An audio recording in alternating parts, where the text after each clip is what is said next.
Hello friends, माझं नाव doctor Deepak Prakash फाटक. आज आपण माहिती घेणार आहोत ऑगमेंटेशन इंडेक्स या टेस्टबद्दलची.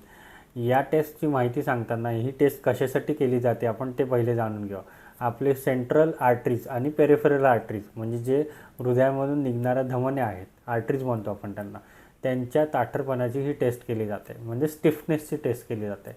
हे स्टिफनेस जर जास्त असेल तर आपल्याला हार्टला होणाऱ्या आजारांचं प्रमाण जास्त असतं, म्हणजे हार्ट अटॅक असेल किंवा वॉल्वचे आजार असतील, ह्या सगळ्या गोष्टी त्यामध्ये गणून घेतल्या जातात. पण ही टेस्ट करायची कशासाठी आहे?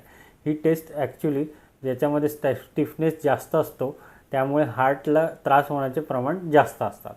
आता वय वर्ष 35 झाल्यानंतर आपल्या सेंट्रल आर्टरीजमध्ये आणि पेरिफेरल आर्टरीजमध्ये नॅचरली स्टिफनेस यायला चालू होतो, कारण की आपण एक्सरसाइज कमी प्रमाणात करत असेल किंवा हाय शुगर प्रोडक्ट्स खातो आहे यामुळे, आणि काही आजारांमध्ये जसं BP, डायबिटीज किंवा जसं आर्थरायटिस असे काही आजार जे दीर्घकाळ शरीरामध्ये राहतात त्यामुळे पण आर्टरी स्टिफनेस येतो.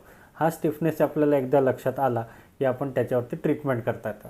या आर्टेरियल स्टिफनेसवाल्या टेस्टसाठी याच्यासोबत आपण अँकल ब्रेकेल इंडेक्स पण करतो. अँकल ब्रेकेल इंडेक्स म्हणजे काय की तुमच्या दोन्ही हातांच्या आणि दोन्ही पायांच्या आर्टरीजचं जे काही BP आहे आणि ते प्लस आणि ऑगमेंटेशन इंडेक्स, या इंडेक्सचं जे कॅल्क्युलेशन असतं त्यानुसार आपल्याला कळतं की आपल्याला हार्टच्या रक्तवाहिन्यांना किंवा पेरिफेरल रक्तवाहिन्यांमध्ये ताठरपणा जास्त आला आहे की नाही.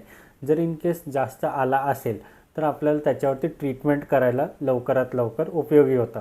त्यामध्ये ट्रीटमेंट लाईन कशी आहे? एक म्हणजे डायटरी मॉडिफिकेशन्स करायचं, मग एक्सरसाइज पण मॉडिफिकेशन्स करायचे. अगदीच एक्सरसाइज करत नसाल तर बेसिक एक्सरसाइज इन्क्लूड करून मग पुढचे एक्सरसाइज करायचे, आणि मग नंतर मेडिसिनल ट्रीटमेंट असे. या तिन्ही गोष्टीचं एकत्र आपण केलं तर आपल्याला जी काही आपले ते हार्ट अटॅक्स आहेत किंवा जी काही आपल्याला गंभीर आजार होण्याचे चान्सेस आहेत ते आपण कमीत कमी याच्या लेवलवरती आणू शकतो.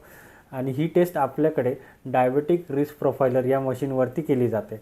ही टेस्ट करण्यासाठी तुम्ही क्लिनिकला अपॉइंटमेंट बुक करू शकता. कमेंट बॉक्समध्ये मी डिटेल्स शेअर करत आहे, तुम्ही कधी पण अपॉइंटमेंट बुक करू शकता. थँक्यू.